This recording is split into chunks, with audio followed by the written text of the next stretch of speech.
welcome to Physics for Life. So this is a quick recap video of chapter Electrostatic Potential and Capacitance. Potential difference.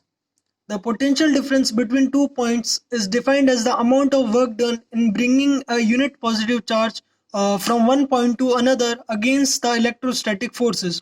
So potential difference is equals to work done upon charge. And VAB is equals to VB minus VA, which will be equals to WAB upon Q. So the SI unit of potential difference is volt.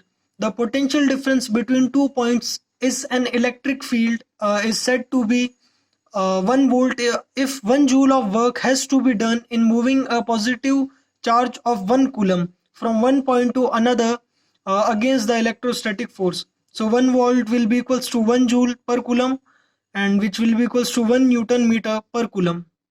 Now next is electric potential.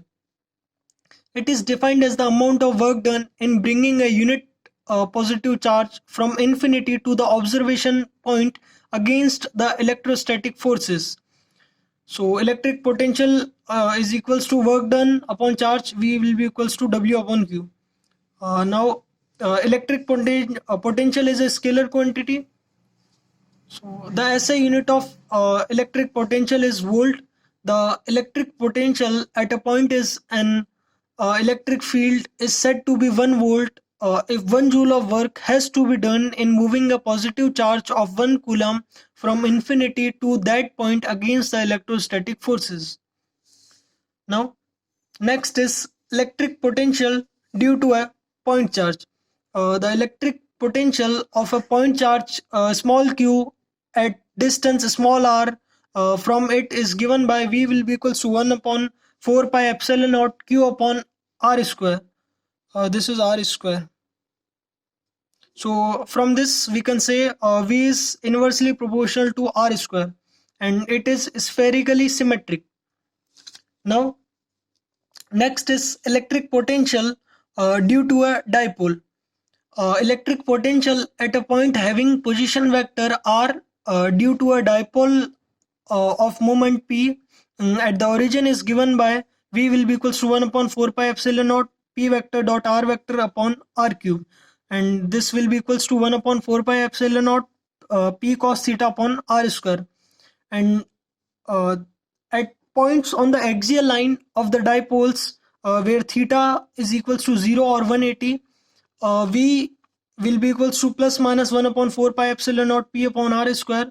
And at points on the equatorial line of the dipole where theta is equals to 90 degree, V will be equals to 0. Now electric potential due to a group of n point charges. If this r1, r2, r3 up to rn are the distances of n point charges from the observation point, then V will be equals to 1 upon 4 pi epsilon naught in the bracket q1 upon r1 plus q2 upon r2 plus q3 upon r3 up to qn upon rn, and which can be written as 1 upon 4 pi epsilon naught summation I is equals to 1 to n and qi upon ri. So next is determination of electric field from electric potential. The rate of change of potential with distance is called potential gradient, and the electric field at any point is equal to the negative of the potential gradient at that point. So E is equals to minus dV upon dr, and therefore the SI unit of electric field is volt per meter. The direction of E is in the direction of the steepest decrease of the potential. The rectangular components of E are given by Ex is equals to minus dV upon dx, and Ey is equals to minus dV upon dy, and Ez is equals to minus dV upon dz. Now determination of electric potential from electric field. The electric potential at a point having position vector r is given by V is equals to minus this is integration E dot dr, limits are from infinity to r. Now next is equipotential surface. Any surface that has same electric potential at every point on it is called an equipotential surface. And the surface of a charged conductor is an equipotential surface. Some of the important properties of equipotential surface are as follows. First is no work is done in moving a test charge over an equipotential surface. Second, electric field is always normal to the equipotential surface at every point. And third, equipotential surfaces are close together in the regions of strong field and farther apart in the regions of weak field. And fourth one is no two equipotential surfaces can intersect each other. Now, next is electric potential energy. The electric potential of a system of point charges is defined as the amount of work done in assembling the charges and charges at their locations by bringing them in from infinity, and it is measured in joule or electron volt. So 1 electron volt is equals to 1.6 into 10 to the power minus 19 joule. So now next is potential energy of a system of 2 point charges. If 2 point charges q1 and q2 are separated by distance r12, so it is given by then their potential energy is given by U is equals to k q1 q2 upon r12, where this k is equals to 1 upon 4 pi epsilon naught. Now potential energy of a system of 3 point charges. So it is given by U is equals to 1 upon 4 pi epsilon naught q1 q2 upon r12 plus q2 q3 upon r23 plus q3 q1 upon r31. And now next is potential energy of n point charges. It is given by U is equals to 1 upon 4 pi epsilon naught summation of all pairs qi qj upon rij, which will be equals to 1 by 2 1 upon 4 pi epsilon naught summation I is equals to 1 to n and summation j is equals to 1 to n qi qj upon rij. So now next is potential energy of a dipole in a uniform electric field.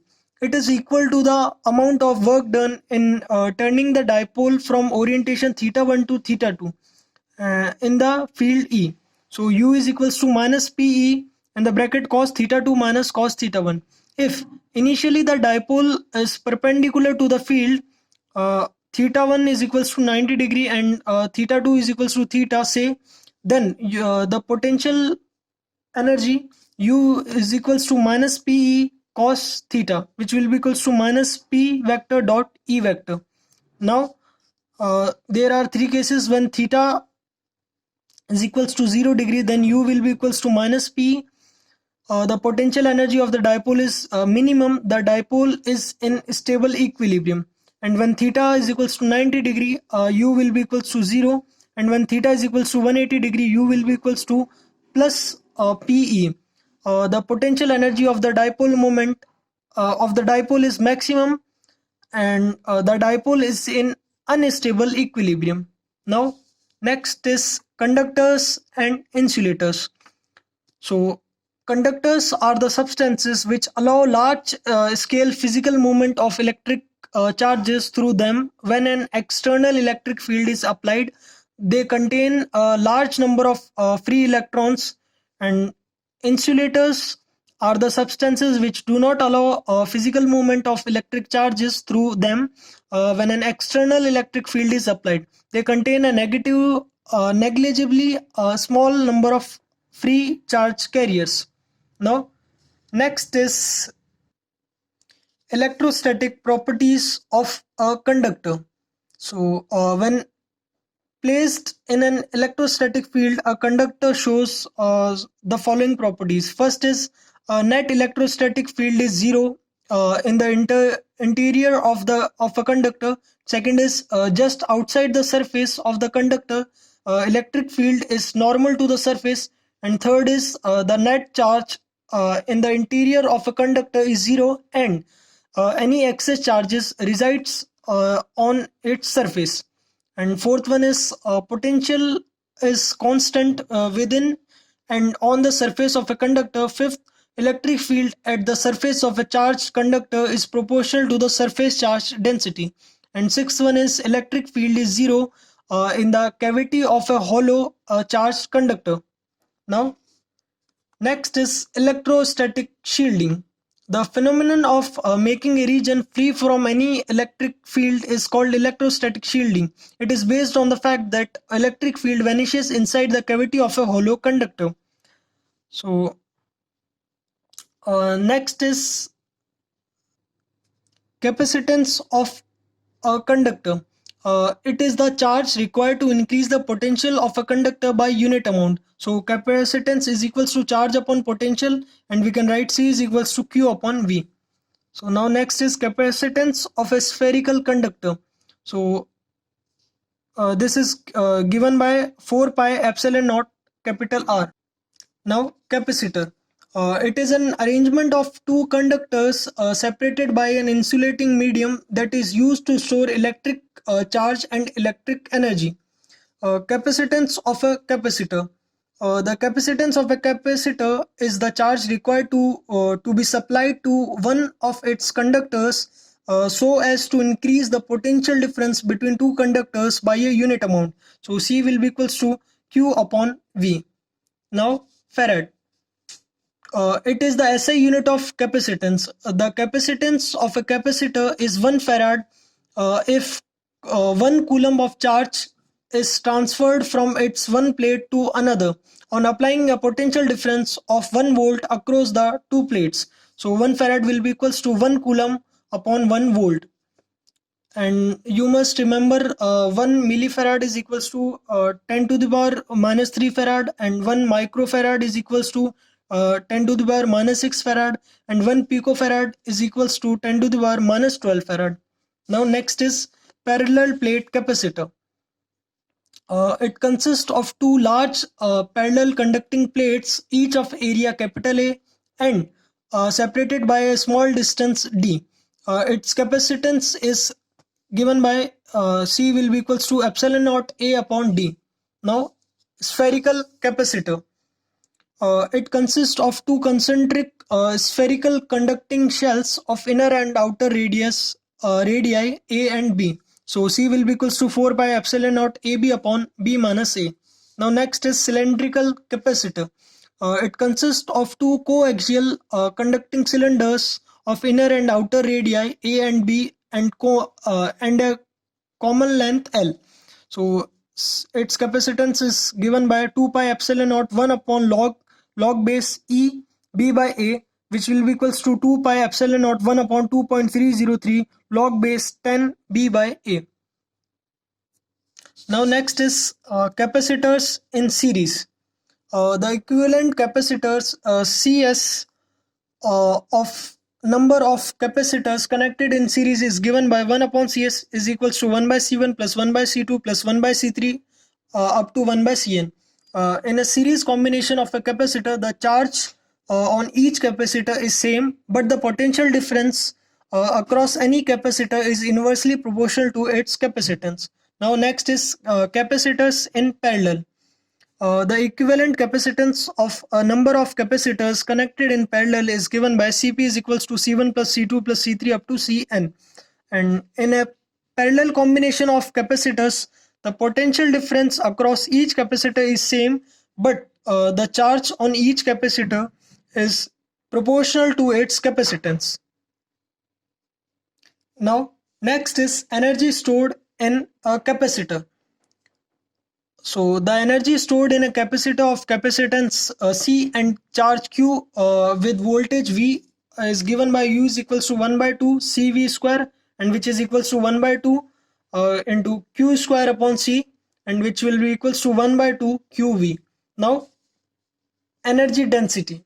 The electrical energy stored per unit volume or energy density in a region with electric field E is U is equals to 1 by 2 epsilon naught E square.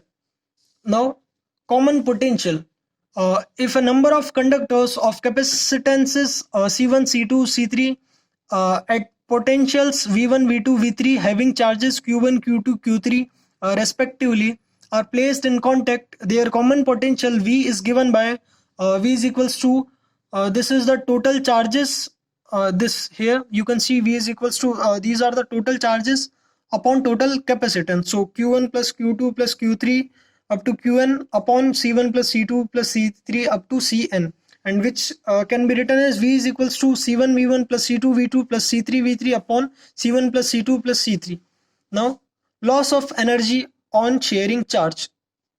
So, if two conductors of capacitances C1 and C2 at potentials V1 and V2 respectively are connected together, a loss of energy takes place, which is given by del U, which is equals to half C1 C2 upon C1 plus C2 in the bracket V1 minus V2 whole square.